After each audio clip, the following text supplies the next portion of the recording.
અમરેલી જિલ્લો બની ગયો કોની દયાથી? સવારે જ વાત કરતા હતા, અમે ગાડીમાં આવતા હતા ને, કે જીવરાજ મહેતાનું સપનું હતું, એણે જિલ્લો બનાવી દીધો. પણ હવે અમરેલીની પ્રજાની કઠણાઈ કયો, એની મજબૂરી કયો, પછી એવો કોઈ એમને રાજકારણી સજ્જન ને સનિષ્ઠ રાજકારણી અમને મળ્યા નહીં.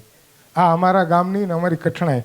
અને આજે અમે અમરેલીમાં વતન પ્રેમીને કારણે અમરેલીમાં રહીએ છીએ.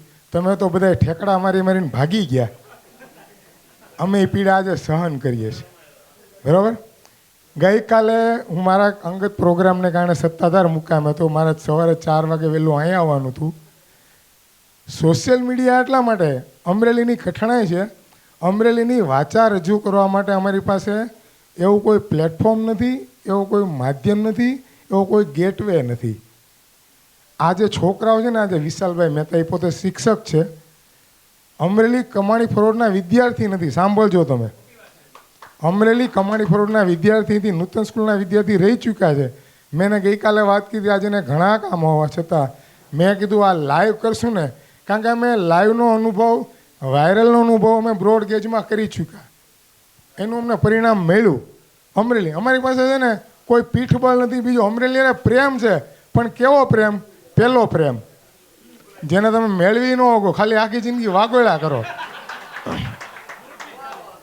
તમને એ જે મળે ને સામું તો આમ આનંદ થાય, પણ હાથ ન અડાડાય એવો પ્રેમ. એટલે આ લોકો ત્યાં ભાગી ગયા. એટલે મેં આમને ગઈકાલે હું મારા સત્તાધારના પ્રોગ્રામમાં કવરેજની મર્યાદા, પણ મેં મનમાં વિચાર કર્યો કે હું જો લાઈવ કરીશ ને તો આ 1000 માણસો કે 2000 માણસોને હું દિલમાં જઈશ. આ 100-200 માણસોનું કામ નથી, આ બીજ રોપવાનું કામ છે. એના માટે મને વિશાલભાઈએ, એને ઘણી બધી મર્યાદાઓ હતી, ઘણી બધી મર્યાદાઓ છતાં મને ટાઈમ ફાળ્યો. આ મારી સાથે બીજા જે મારા પત્રકાર મિત્ર છે ને, એ લાપાળિયા હતા, અમરેલીથી લગભગ 12 કિલોમીટર હતું. હું સવારે 4:30 ગાડીમાં તેડવા ગયો. મેં મારા બેયની જરૂરિયાત છે, એટલે તાળી પાડીને આ 2 મિત્રોને વધાવો કે જે અમરેલીના કમાણી ફરોડ માટે કોઈ એને કન્સર્ન નથી, પણ માત્ર ને માત્ર મારી. અને 100% જેમ વાત કરી ને સાહેબે, કે આ દસાણી સાહેબ ને વિઠલાણી સાહેબ, એના આમાં કંઈક ગમે એવા સારા, આજે જે 2000 માણસો, 1500 માણસો, વોટેવર જે કોઈ આપને જોવે છે ને, એ થેન્ક્સ ટુ ધેમ. વિશાલભાઈ અને અમારા મિત્રભાઈ કવિશ્વરભાઈ આપને પ્રેસમાં, સંદેશમાં સાહેબ સેન્ટીમીટરમાં જગ્યા ન મળે, એ આપને કોલમમાં જગ્યા ફાળવે છે. માત્ર ને માત્ર અમરેલી પ્રત્યેનો પ્રેમ છે. હું આપને સોશિયલ મીડિયાનું એવું કહેવા માગું છું, આપણી પાસે જેટલા બધા વક્તાઓ છે, જે આપણું ક્રીમ છે અમરેલીનું, આપણે સોશિયલ મીડિયામાં એમની માધ્યમથી, એમની રીલ, એમની જે કોઈ માહિતી, એ આપણે સોશિયલ મીડિયા માટે પણ, તમે કોઈ પણ જગ્યા મળી લો, તમે કેમ્પ કરો, મેરેથોન કરો, તમે એમાં માણસો લાવવાની આપણા હાથની વાત નથી. માણસો આળસુ થઈ ગયા છે.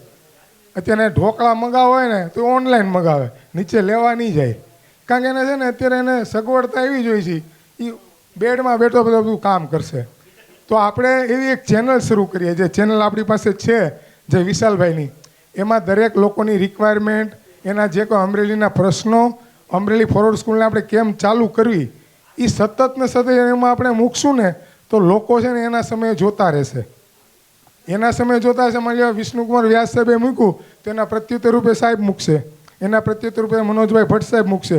એ આપણી સતત ને સતત લાઈવ રાખશું, સતત હેમરિંગ કરવું પડશે અમરેલી માટે. કાલે તમે બધાય, તમને ખૂબ પ્રેમ છે, મને તમારા પ્રેમ પ્રત્યે ડાઉટ નથી, પણ જેવા કાલ તમે આણંદ જાશો, જેવા તમે સુરત જાશો, જેવા મુંબઈ જાશો, એટલે અમરેલી અગેન ભૂલાઈ જશે.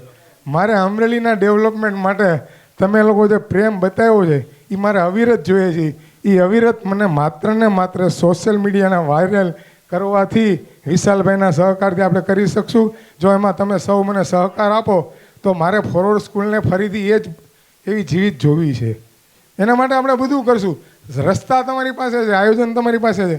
આવતીકાલે જેમ ભાઈ દિનેશભાઈ ત્રિવેદી સાહેબે કીધું, મેં પ્રફુલભાઈને વાત કરી છે, આવતીકાલે અમે મળવાના છીએ. હજી આના માટે જે કાંઈ કરવું પડે આપણે, પણ ટૂંકમાં હવે આપણે ખાલી મળીને વાહ કે ખાલી જમવું એ આપણું મિશન નથી. આપણું મેઇન મિશન છે ને, સરકાર ભલે ગમે એ હોય, એના જે કંઈ ત્રાગા હોય, એના જે કોઈ પ્રશ્ન હોય, દરેક વસ્તુના જવાબ દુનિયામાં હોય જ છે. પ્રશ્ન માત્ર એટલો છે કે તમારી ઈચ્છા શક્તિ કેવી છે. તમારી ઈચ્છા શક્તિ પ્રબળ તો બધું થાય, ન થાય કાંઈ નથી. અમરેલીના પ્રજાને એ ફોરવર્ડનું સ્કૂલનું મેદાન મેળા માટે યાદ આવે છે, પણ એ જે સ્કૂલ માટે જે ગ્રાઉન્ડ છે એ સ્કૂલનું બેઝની કોઈને ખબર નથી. એના માટે આપણે સોશિયલ મીડિયામાં એના માટે દરેક લોકો પોતાનો ઉમદા સમય ફાળવે, એના મુદ્દા ફાળવે અને એના માટે સતત ને સતત આપણે એમાં વાયરલ કરશું તો મને લાગે છે આપણે સોશિયલ મીડિયા છે ને એ વધુ ઇફેક્ટિવ થશે. બીજું એ કોઈ પણ ટાઈમે તમે રાત્રે 12 વાગે જોઈ શકશો અને એના અવેજમાં, એના કમ્પેરમાં, એના અગેન્સ્ટમાં કે જે કાંઈ તમારે જવાબ દેવો હોય એને જ આપણે ધગાવીએ તો આપણું કામ સરળ થશે એવું મારું માનવું છે. બાકી આપ સૌ મારા કરતાં ઉંમરમાં મોટા છો, જ્ઞાનમાં મોટા છો. ફરીથી આજે જીવરાજ મહેતા પરિવારના એક શ્રેષ્ઠને મળવાનો મોકો મળ્યો. મને ગૌરવથી મેં સાહેબને વિનંતી કરી કે જીવરાજ મહેતાને બ્રાન્ડ ઇમેજની જરૂર નથી, પણ જીવરાજ મહેતાને એનાથી જે લોકોને જે પ્રિવિલેજ છે એના માટે અમરેલી તરફ ક્યારેક આવો અને અમને મળવાનો મોકો આપો. અસ્તુ. આપ સૌનો ખૂબ ખૂબ આભાર. આ તકે આપ સૌ જે લોકો પધાર્યા ફોરવર્ડ સ્કૂલના નામે અને અમારા અમરેલી માટે એટલી ચિંતા કરો છો, હું સંસ્થા વતી કે મિત્રો વતી નહીં પણ અમરેલીના ગ્રામના નાગરિક તરીકે તમારો સૌનો ખૂબ ખૂબ આભાર માનું છું.